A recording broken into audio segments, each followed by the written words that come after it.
안녕하십니까. 안녕하십니까.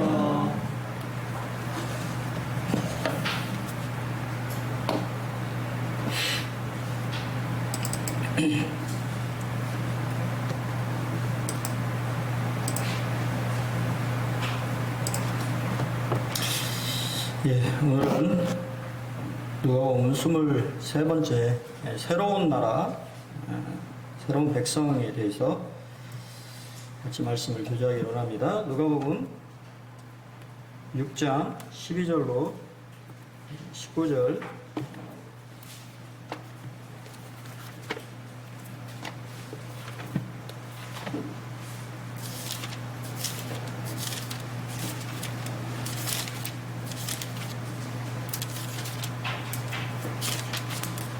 교독해서 읽겠습니다. 6장 12절. 이때에 예수께서 기도하시러 산으로 가사 밤이 새도록 하나님께 기도하시고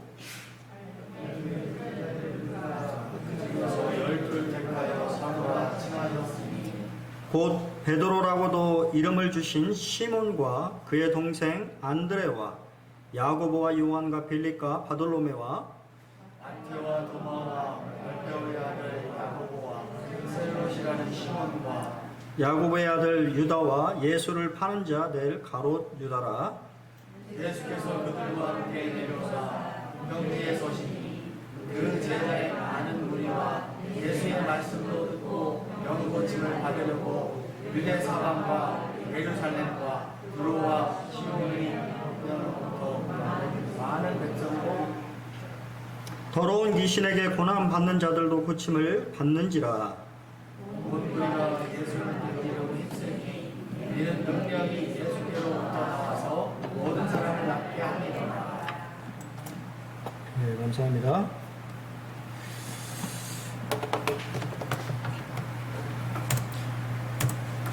어, 6장은 새로운 나라의 본질에 대해서 이렇게 예수님께서 우리에게 말씀해 주시는데요. 그래서 우리가 지난번에는 새로운 안식일, 주일에 대해서 우리가 주님 우리에게 주일을 주셨다라고 하는 것을 말씀을 드렸고, 오늘은 새로운 나라의 이제 백성들은 어떠한 사람들인가 라고 하는 것들을 살펴보고, 또 그들을 축복하시는 그런 것이 6장에 이렇게 기록이 되어 있습니다. 6장은 두 가지 이렇게 장소로 언급이 되어 있는데요. 먼저는 그분이 산으로 올라가셨다라고 하는 것과, 그리고 산에서 내려오셔서 평지에 서신 것이 6장의 두 장소의 그런 개념을 가지고 있습니다. 저도 요즘은 이렇게 산에 뭐 이렇게 집이 바로 이렇게 가까운 곳에 산이 없어서 산에 자주 가지는 못하는데, 학생 때는 정읍에 이제 이렇게 충렬사라고 하는 옛날 그 이순신 장군이 현감으로 계셨던 곳에 산이 있어요. 조그만, 어떻게 보면 제 생각에 그 아마 예루살렘 감난산 정도 높이인 것 같아요. 그렇게 높지 않고, 그래서 아침에 새벽에 그곳에 이렇게 이제 약수터를 떠거나 아니면 이렇게 올라가기 좀 쉽게 되어 있는 그런 산이 있어서 학생 때 많이 이렇게 그곳에 올라갔던 기억이 있습니다. 산에 올라가면 먼저는 참 조용하죠. 새벽에 올라가면 거의 사람이 없기 때문에 아주 조용하게 개인적인 시간들을 이렇게 보낼 수 있는 것을 이제 보게 됩니다. 예수님은 산으로 기도하시러 산으로 가셨어요. 마태복음하고 마가복음은 둘 다 예수님께서 이제 제자들을 이렇게 부르시는 장면이 이렇게 언급되어 있는데, 거기에는 그냥 제자들을 이렇게 부르셔서 그들에게 이 사도로서의 그런 권위를 주셨다라고 하는 이제 그런 맥락으로만 말씀이 되어 있는데, 누가는 예수님이 이 제자들을 부르셔서 세우기 전에 그분이 기도하셨다라고 하는 사실을 우리에게 말해주고 있습니다. 그래서 누가는 이 복음서에서 기도와 성령님께서 얼마나 중요한 역할을 감당하는지에 대해서 우리에게 강조하고 있다라고 하는 것을 좀 기억할 필요가 있고요. 찰스 스펄전의 이제 매일의 묵상이라고 하는 곳에 보면 이 부분에 대해서 아주 탁월한 통찰력을 우리에게 주십니다. 주님께서 택하신 기도 시간은 아주 훌륭했습니다. 밤이 그리고 새벽 아직도 밝기 전에라고 하는 말씀을 통해서 그분은 우리가 잘 아는 것처럼 예수님이 계셨을 당시에는 수많은 사람이 예수님의 뒤를 쫓았기 때문에 개인적인 시간을 가질 시간이 없었던 거죠. 그만큼 바쁘셨던 모습을 보게 되는데요. 예수님은 다른 사람들이 잠 속에서 쉬는 동안에 주님은 기도로 그 자신을 새롭게 하셨습니다. 기도는 원기를 회복시키는 영적인 호흡이라고 우리에게 말을 하고 있죠. 호흡을 하지 않으면 죽는 것처럼 영적 호흡을 하지 않으면 영이 쉽게 이렇게 약해지고 또 나태해지고 또 이 다른 것들로 우리의 심령이 채워지는 것들을 보게 돼요. 여러분만의 어떤 특별한 기도 시간이 있나요? 아주 조용한 어느 누구도 방해받지 않는 그러한 시간을 갖는 것은 아주 훌륭한 선택이고 또 아직 갖고 있지 않다라고 한다면 그러한 시간들을 좀 내는 것이 좋겠습니다. 두 번째는 기도의 장소도 잘 선택하셨습니다. 그분은 산으로 가셨다라고 누가는 얘기하고 마가복음에서는 한적한 곳으로 가셨다라고 말하고 있습니다. 저 어둡고 고요한 산들이 하나님의 아들에게는 아주 좋은 기도의 밀실이 되었습니다. 여러분은 기도를 할 만한 그런 장소가 있나요? 그런 장소를 가지고 있다라고 한다면 참 좋은 거죠. 어느 분은 뭐 우리 이혜인님 그런 얘기 하시는데 그 자동차 운전하면서 기도할 수도 있는 것이죠. 혼자 이렇게 시간을 이렇게 보내기 때문에 그러한 시간에 기도하면서 시간을 보낸다라고 하는 것은 아주 훌륭한 선택인 것 같습니다. 여러분만의 기도의 그런 골방들을 가지고 있어야만이 우리가 어떠한 문제들을 닥쳤을 때 그런 문제들을 잘 해결할 수 있는 그러한 곳이 바로 기도의 장소라고 생각이 되어지고요. 그분의 강구의 지속성도 놀랍습니다. 밤이 새도록 기도하셨다라고 성경은 우리에게 말해주고 있어요. 긴 밤도 주님께는 결코 길지 않았습니다. 찬바람도 우리가 잘 아는 것처럼 중동은 낮에는 덥고 저녁에는 아주 추운 그러한 곳이 우리 주님이 거하셨던 땅이었는데 그 찬바람도 그분의 뜨거운 기도를 냉각시키지 못했다라고 하는 것입니다. 여러분 얼마나 간절히 어떤 문제들이 생겼을 때 그 문제들을 가지고 주님 앞에 간절히 기도합니까? 날이 새서 저도 날이 새서 기도해 본 적은 별로 없는 것 같아요. 모르겠습니다. 우리 기도를 열심히 하신 우리 이혜인자님은 날을 새서 기도하신 적이 있는지 모르겠습니다만 사람이 간절하면 그렇지 않나요? 무엇인가 정말 내 인생의 중요한 문제를 주님 앞에 간절히 기도한다고 했을 때 아마 밤이 새도록 기도하지 않을까? 주님은 밤이 새도록 기도하셨다라고 성경은 우리에게 말해주고 있습니다. 또한 이 기도의 시점도 주목할 만합니다. 우리가 방금 읽었던 것처럼 이때라고 누가는 그 때가 있었다라고 우리에게 말해주고 있고 그 때가 바로 이 종교 지도자들이 노기가 가득하여서 예수를 어떻게 할까? 이제는 예수를 죽여야 되겠다라고 하는 생각들을 가졌을 때였다라고 하는 것입니다. 그리고 동일하게 그때는 예수님의 인기가 정말 절정에 이르는 그러한 때였다라고 하는 것을 성경은 말해주고 있습니다. 그때는 바로 주님의 원수들이 분노한 후였습니다. 기도는 그분의 피난처이고 안식처였습니다. 주님은 그가 12제자를 택하시기 전에 밤을 새서 기도하셨습니다. 여러분 기도하시고 계신가요? 어떤 문제들에 대해서 주님 앞에 그런 문제들을 가지고 여러분만의 기도의 장소에서 그 문제를 가지고 우리 아버지와 상의를, 교제를 하신 적이 있습니까? 어느 분이 말한 것처럼 주님은 강구의 기도를 하지는 않으셨을 거예요. 아마 주님과 대화를 안 하셨을 것입니다. 이 문제들에 대해서, 이 제자들을 이 세우는 거에 대해서, 누구를 세울지에 대해서 아버지와 대화를 하셨을 거예요. 이 사람은 어떨까요? 이 사람을 세우면 어떨까요? 라고 하는 그러한 주님과의 또 이 기도, 그리고 또 동일하게 우리가 하는 것처럼 주님을 팔자인 가론 유다에 대해서도 아마 하나님과 깊은 그런 교제를 나누셨을 것 같습니다. 빌립보서 4장에 보면 우리가 너무 잘 아는 말씀이지요. 아무것도 염려하지 말고 다만 뭐라고 되어 있습니까? 모든 일에 기도와 간구로. 여러분 정말 모든 일에 기도와 간구로 하나님 앞에 나아가고 있습니까? 너희 구할 것을 감사함으로 하나님께 아뢰라. 그리하면 모든 지각이 뛰어난 하나님의 평강이 그리스도 예수 안에서 너희 마음과 생각을 지키시리라. 참 이 말을 하는 거는 참 쉬운데 행하는 건 또 어려워요. 그런 걸 참 많이 봅니다. 이 말을 참 많이 하는데 어떤 분은 이 말을 이 말을 많이 하시면서도 또 동일하게 막 염려와 또 이러한 그 자신만의 어떤 그런 문제를 해결하려고 하는 자신의만의 경험과 방책과 하나님 앞에 맡겨놓고 결과는 뭐냐면 그 마음에 평안함이 없는 것을 보게 돼요.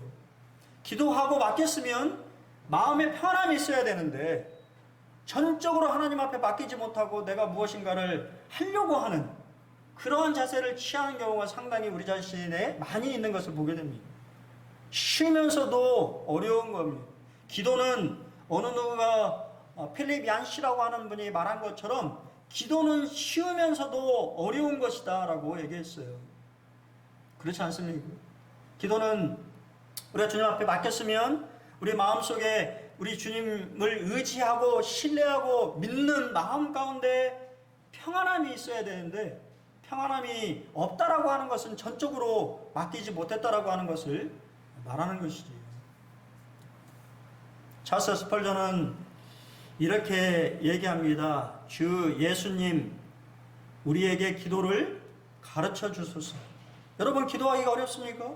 그럼 이 기도부터 하시면 됩니다. 주님 나에게 기도를 가르쳐 주십시오. 주님이 하셨던 기도를 가르쳐 주십시오. 주님 어떻게 기도하셨습니까? 나에게 주의 기도를 가르쳐 달라고 하는 기도를 드리면 되는 것이죠. 그러면 주의 성령께서 여러분에게 주님이 어떻게 기도하셨는지를 여러분에게 가르쳐 주실 것입니다. 주님은 산에 오르셔서 기도하셨어요. 밤새 기도하시고 이제 그분이 하시는 일은 제자들 중에서 12를 택해서 사도라고 새로운 이름을 그들에게 주시는 것이었습니다. 제자들 중 12를 사도로 세우셨습니다. 수많은 아마 그 당시에 수천 명의 사람들이 예수님을 따르고 아마 주님의 제자라고 생각하면서 주님을 따랐을 거예요. 그 많은 사람들 중에 주님은 딱 12만을 사도로 세우셨습니다. 12은 하나님의 백성의 상징인 이스라엘의 12지파와 관련이 있습니다. 12는 항상 성경에서 상징적인 의미를 가진 조직을 의미합니다. 새로운 나라의 의미로 주님은 그분의 나라의 새로운 백성으로 또 그들을 이끌어 나갈 지도자로 12를 선택하신 것입니다. 마태복음 21장 43절에 보면 그러므로 내가 너희에게 이르노니 하나님의 나라를 너희는 빼앗기고 그 나라의 열매 맺는 백성이 받으리라 라고 말씀하셨습니다. 하나님의 선택을 받은 이스라엘 백성들은 하나님의 열매를 맺을 수가 없는 상태가 되었습니다. 그랬을 때 하나님은 이제 그 나라의 열매 맺을 수 있는 백성들을 선택을 하셨습니다. 그리고 그 하나님의 이 나라에 확장하는 일에 12 사도를 세우심으로 이제는 조직을 세우신 것이죠. 사실 우리 모임은 조직하면 좀 막 이렇게 좀 막 두드러기 하는 것처럼 생각하는데 조직을 세우신 분이 예수님이에요. 예수님은 수많은 제자들 중에 12를 선택하셨고 또 그들 중에서 또 동일하게 3명의 제자를 가까이 하심으로 리더십을 권고하게 하셨던 것들을 보게 됩니다. 그래서 우리가 잘 아는 것처럼 교회에 장로와 집사라고 하는 직분과 은사가 있는 것도 그와 같은 맥락에서 되어지는 것이죠. 일은 일할 수 있는 사람들을 잘 선택해서 그 사람들이 일할 수 있도록 만드는 것이죠. 예수님은 하나님의 나라의 이 확장을 위하여서 수많은 제자들 중에서 12를 선택하셨습니다. 우리가 잘 아는 것처럼 첫 번째 그리스도인은 유대인들이었어요. 요한복음 4장 22절에 보면 이는 구원이 유대인에게서 남이라. 또 동일하게 그렇기 때문에 첫 번째 그리스도인들은 유대인에게만 말씀을 전했습니다. 그렇죠. 우리가 잘 알고 있는 바죠. 하지만 유대인들이 거절했습니다. 하나님의 놀라운 은혜와 또 하나님이 주신 그 놀라운 십자가의 이 복음을 그들은 거절했어요. 그렇게 해서 이방인에게, 우리와 같은 이방인에게 이제 하나님의 나라의 백성이 되는, 하나님의 교회를 이루게 되는 은혜가 임한 것이지요. 이제는 하나님 그리스도 예수 안에서 남자나 여자나 노인이나 어린이나 상관없이 이제는 그리스도 예수 안에서 다 하나이다라고 성경은 우리에게 말을 해줍니다. 요새 아프가니스탄이라고 하는 나라의 소식을 계속 듣고 있어요. 여러분들은 어떻게 생각하실지 모르겠지만 참 그것은 지금 난리가 아닙니다. 비행기에 타려고 탈출하려고 그 수송기가 143명인가요?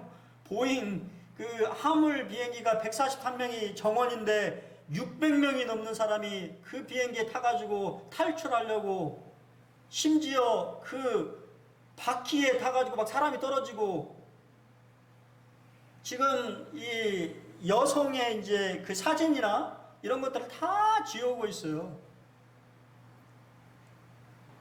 여성들이 이제 탄압을 받는 그런 세계로 다시 이렇게 돌아가는 그런 이 세계가 지금 우리가 살고 있는 이 시기에 일어나고 있다고 하는 것입니다. 왜 그럴까요? 복음이 들어가지 않은 것이죠. 복음이 들어갔다고 한다면 그렇지 않습니까? 우리나라도 옛날에도 그랬잖아요.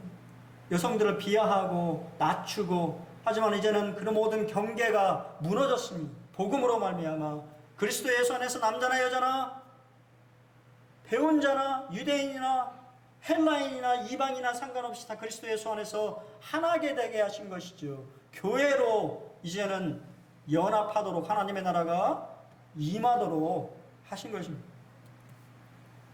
하나님은 언제나 함께 일할 동역자들을 찾으십니다. 하나님께서 능력이 없어서 동역자를 찾으시는 것이 아닙니다.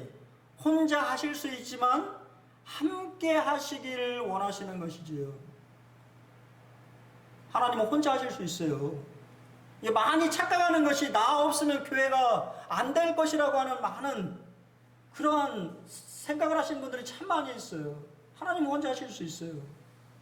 하나님은 전능하신 분이시잖아요. 하지만 함께 하기를 원하시는 것입니다. 그분의 사역을, 그분의 사업을, 하나님 나라의 확장을 그분의 자녀들과 동역자들을 세워서 함께 하시기를 원하시는 것이지요. 제가 여러 번 말씀드렸잖아요. 제가 이 군산 본원학교에 와서 하는 일은 일꾼을 세우는 일이다. 사람을 세워드리는 일이 제 일이라고 저는 생각하고 있어요. 제가 어떤 뭔가 이렇게 지려고 하는 마음을 가지고 있지 않습니다. 그러나 하나님의 말씀에 합당하지 않아요. 많은 교회들이, 일꾼들이, 또 지도자들이 무엇인가 내 것인 양 지려고 했을 때 그 교회는 무너지게 됩니다. 어려움이 항상 와요. 하나님의 교회고 하나님이 주인이시기 때문에 종은 맡겨진 분들을 세우는 일을 또 섬기는 일을 하는 것이죠. 그러한 일에 우리를 동역자로 하나님 우리를 부르십니다. 우리 모두는 제자로 부르심 받았습니다. 또한 동일하게 주님의 증인으로 보내심을 받았어요. 제자는 배우는 자입니다. 구원받아서 바로 배워야 돼요. 배우지 않으면 세울 수 없고 보낼 수 없는 것입니다. 그래서 성경에 보면 일꾼의 자격에도 보면 새로 입교하는 자는 세우지 말 것을 얘기하고 있는 것이죠. 그가 아무리 경륜이 있고 어떻다 하더라도 교회에 이 새로 들어온 경우에는 지켜볼 필요가 있는 것이에요. 보고 배울 필요가 있는 것이에요. 배우는 자, 그게 바로 그리스도인입니다. 부름 받았어요. 그것은 소명이지요. 하지만 동일하게 그들 가운데 동일하게 12 사도를 세워서 보내셨어요. 이것은 사명입니다. 이에 12를 세우셨으니 이는 자기와 함께 있게 하시고 또 보내사 전도하며. 제자가 할 가장 중요한 일은 뭔지 아십니까? 예수님과 함께 있는 거예요. 12를 세우셔서 예수님이 하신 일은 그들과 먹고 자고 함께 하는 것이었습니다. 그것이 바로 제자도의 가장 중요한 핵심입니다. 그리고 때가 되면 보냄을 받는 것이죠. 이제는 일꾼으로서 하나님의 증인으로서 보냄을 받는 것입니다. 요한복음 15장 16절에 보면 너희가 나를 택한 것이 아니요 내가 너희를 택하여 세웠나니 이는 너희로 가서 열매를 맺게 하고 또 너희 열매가 항상 있게 하여 내 이름으로 아버지께 무엇을 구하든지 다 받게 하려 함이라. 캠벨 몰간은 이 말씀으로 참 위로를 받는다라고 그는 이야기했습니다. 왜냐하면 내가 주님을 선택한 것이 아니고 주님이 나를 선택하셔 세웠어요. 나에 대한 책임은 나에게 있는 게 아니고 나를 택하신 주님께 있습니다. 그렇기 때문에 위로와 격려를 받는 것입니다. 주님이 내가 어떠한 상태든 자격이든 상관없이 나를 부르셔서 그분의 제자로 세우셔서 그분의 일을 나에게 맡기셨다라고 하는 것이에요. 그리고 그 책임은 그분한테 있는 것이에요. 주인한테 있는 것입니다.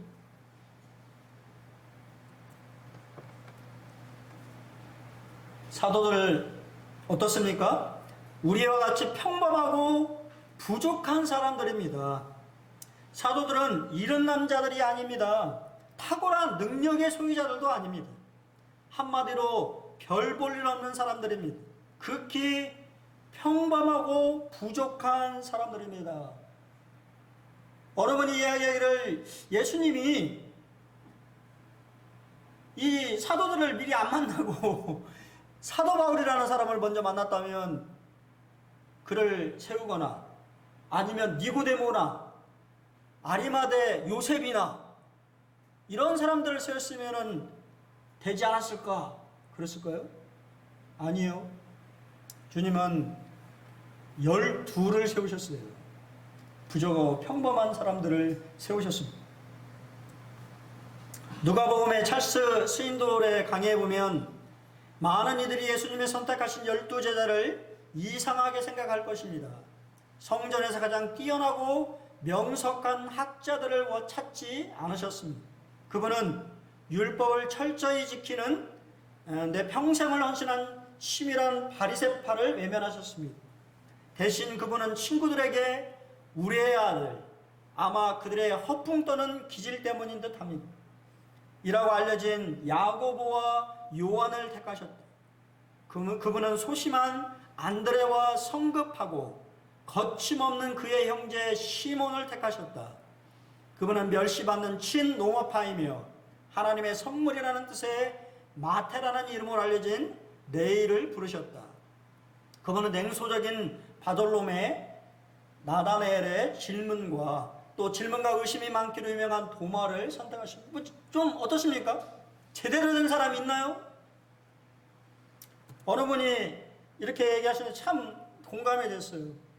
예수님께서 12제자의 이력서를 자격심사 전문으로 하는 경영연구소에 의뢰했다면 다음과 같은 답변을 받으셨을 것입니다. 의뢰하신 12명의 이력서를 검토하고 심리 테스트와 적성 검사를 통해 산출된 결과는 다음과 같습니다. 한마디로 그들은 당신의 제자로는 자격 미달입니다. 학력이 너무 낮고 경험이 부족합니다. 팀워크 개념도 없고 성격이 너무 가격합니다. 무능력하며 개인의 이익에만 집착합니다. 매사에 부정적입니다. 사상이 건전하지 않은 사람도 있습니다. 열심당원을 말하는 것이죠. 그런데 기아가 추천하신 12명 중에 긍정적인 평가를 받은 사람이 하나 있습니다. 그 사람은 가롯 유다입니다. 그는 능력과 지식이 풍부하며 재무관리에 탁월한 감각과 판단력을 가지고 있습니다. 사교성도 있고 강한 의욕도 가지고 있습니다. 따라서 본 연구소는 가롯 유다만 예수님의 제자가 될 자격을 갖추었다고 추천합니다. 세상적인 관점에 보면 이런 결과가 나오는 것이 너무나 당연한 것이죠. 여러분, 우리는 어떤가요? 우리는 예수님의 제자가 될 만한 자격을 가지고 있는 사람들인가요? 사도 바울은 동일하게 우리에게 이렇게 얘기하죠. 고린도전서 1장 26절로 28절에 보면 형제들아 너희를 부르심을 보라. 육체를 따라 지혜로운 자가 많지 아니하며 능한 자가 많지 아니하며 문벌 좋은 자가 많지 아니하노다. 그러나 하나님께서 세상에 미련한 것들을 택하사 지혜 있는 자들을 부끄럽게 하려 하시고 세상에 약한 것들을 택하사 강한 것들을 부끄럽게 하려 하시며 하나님께서 세상에 천한 것들과 멸시받는 것들과 없는 것들을 택하사 있는 것들을 폐하려 하시나니. 사실 제가 지금은 이렇게 이제 그렇습니다만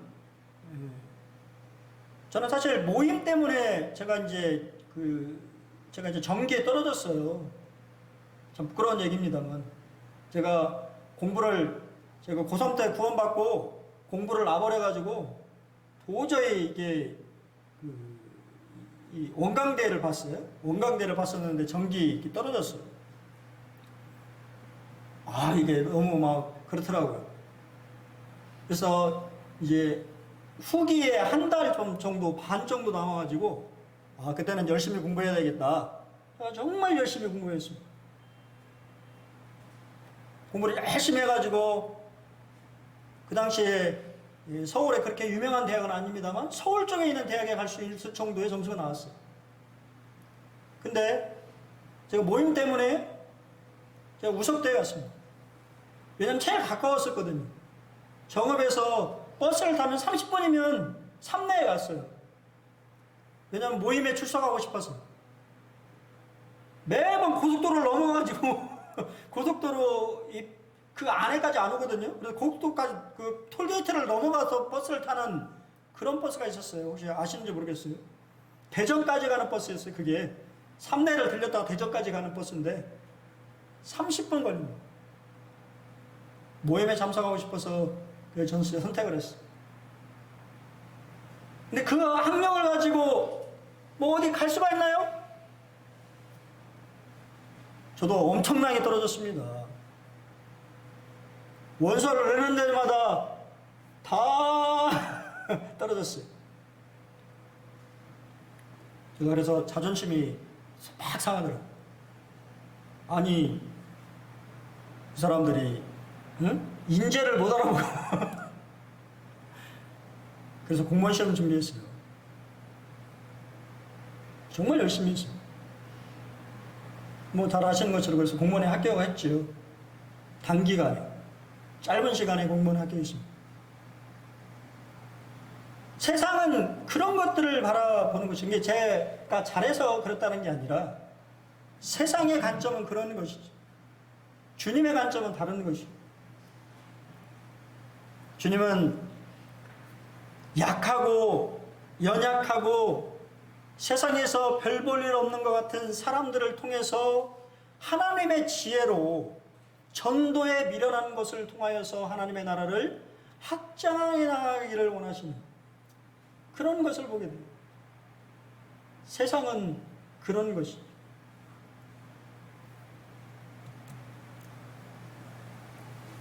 우린 12사도에 대해서 얼마나 알고 있습니까? 여러분 12사도 다 알고 계세요?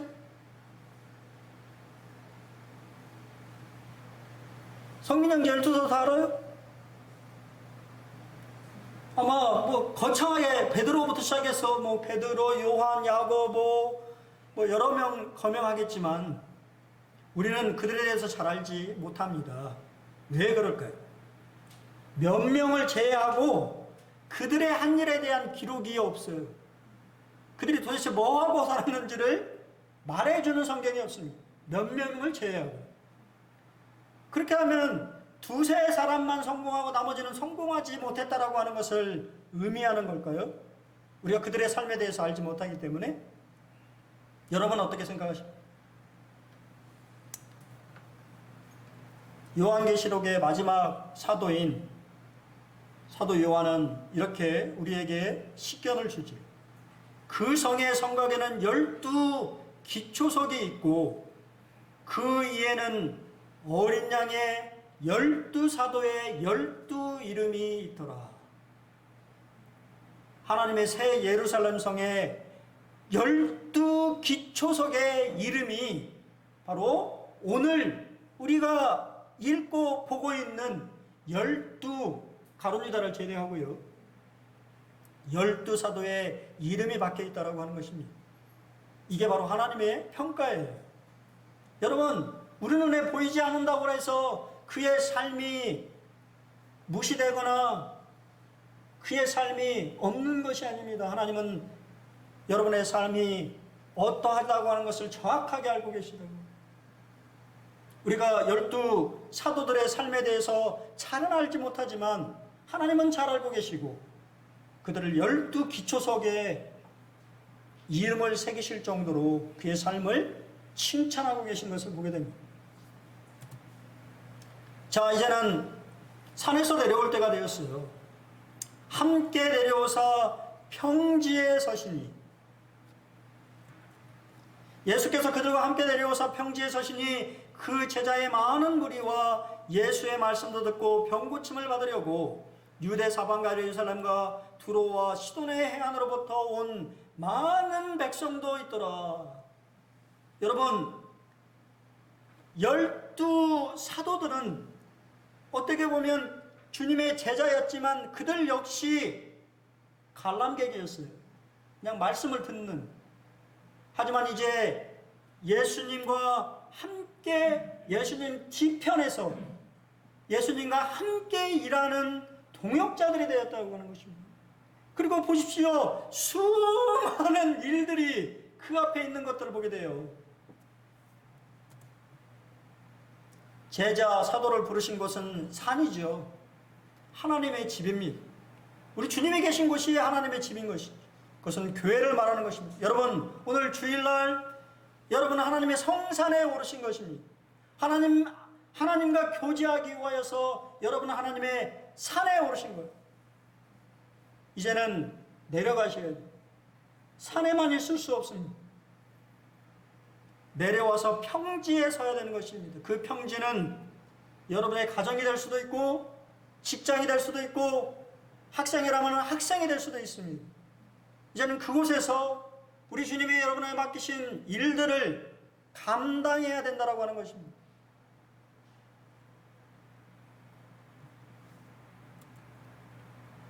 예수님 우리에게 이렇게 당부하셨죠. 그러므로 너희는 가서 모든 민족을 제자로 삼아 아버지와 아들과 성령의 이름으로 침례를 베풀고 내가 너희에게 분부한 모든 것을 가르쳐 지키게 하라. 볼지어다 내가 세상 끝날까지 너희와 항상 함께 있으리라 하시니라. 오직 성령이 너희에게 임하시면 너희가 권능을 받고 예루살렘과 온 유대와 사마리아와 땅끝까지 이르러 내 증인이 되리라 하시니라. 여러분, 이제 우리는 주일을 맞아서 하나님의 성전에 올라 하나님과 함께 예배하며 교제하며 그분과 함께하는 시간을 가졌습니다. 하지만 이제는 다시 여러분의 부르시는 그 부름의 장소, 그 사역의 장소로 내려가셔서 주님의 증인으로서의 삶을 살아야 되는 것입니다. 하지만 그분이 약속하셨죠. 여러분이 어느 곳에 있든지 간에 그분이 함께 하시겠다고. 그분이 함께 하시는 그러한 삶 속에서 여러분이 하나님의 제자로서의 증인으로서의 삶들을 한 주도 또 살아가시기를 기도하겠습니다. 하나님의 부르심에는 후회하심이 없죠. 우리 다 같이 경배와 찬양 27장 부르신 곳에서 찬양 같이 들으시면서 말씀을 줄이겠습니다.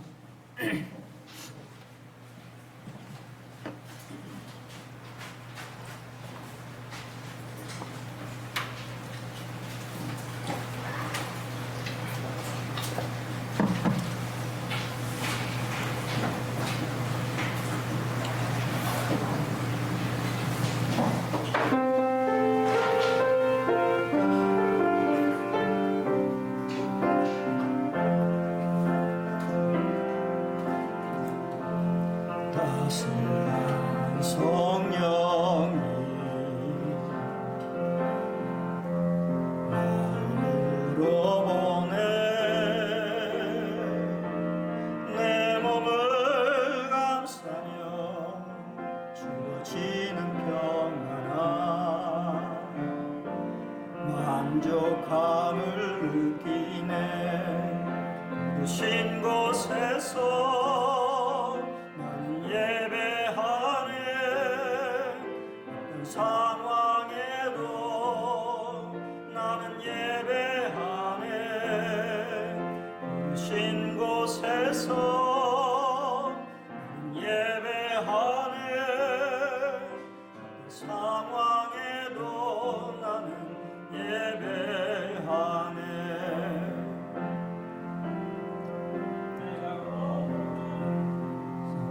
사랑과 진리에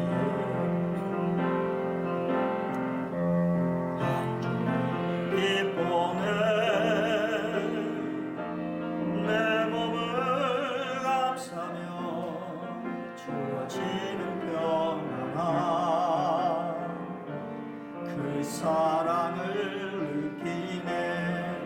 부르신 곳에서